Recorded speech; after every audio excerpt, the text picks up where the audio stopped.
कि हम यहाँ पर जमा हुए हैं। आज हमारे हमारा आज इस बात पर है कि ये जो कॉलेज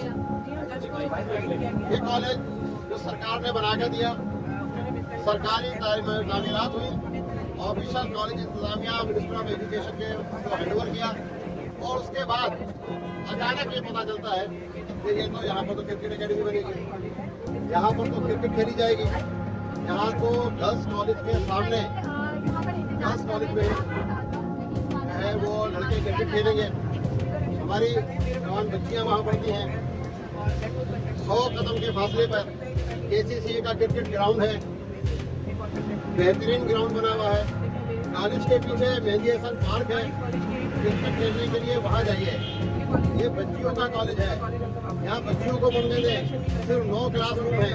आप मुझे बताइए कि 850 बच्चियाँ हैं, बराबर में ब्लॉक एम के कॉलेज के अंदर 3000 बच्चियाँ, 14 क्लासरूम है।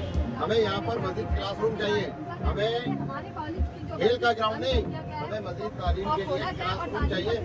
एक क्लास के अंदर 150 बच्चियाँ, 100 बच्चियाँ तालीम हासिल नहीं कर सकते और आने वाले वक्त में भी फिर एडमिशन आ रहे हैं। तो और ये मसला मैं बता दूँ आपको, ये मसला चीफ जस्टिस के सोमो मोटो एक्शन के बगैर हल नहीं होगा।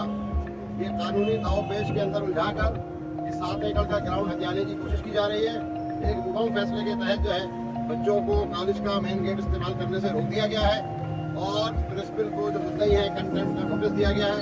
मैं मौजूद अदालतों से रिक्वेस्ट करता हूँ कि सारे मसाइल आप अपने तरीके से हल कीजिए, लेकिन ये मसला जो है बच्चियों की एजुकेशन का, हमें पानी नहीं दीजिए, हमें बिजली नहीं दीजिए, हमारे घरों का कचरा नहीं उठाइए, हमें टूटे हुए रोडों पर सफर करने पर मजबूर कर दीजिए, लेकिन बराए मेहरबानी आपको अल्लाह का वास्ता मेरी बच्चियों को तालीम दीजिए, क्योंकि तालीम इनका हक है। अगर ये तालीम याफ्ता नहीं होगी तो हम एक जाहिल नस्ल को बर्बाद चढ़ाने के लिए आगे जाएंगे। हमें बच्चियों को तालीम चाहिए। इस शहर के अंदर पहले ही 235 सरकारी स्कूल बंद पड़े हुए हैं।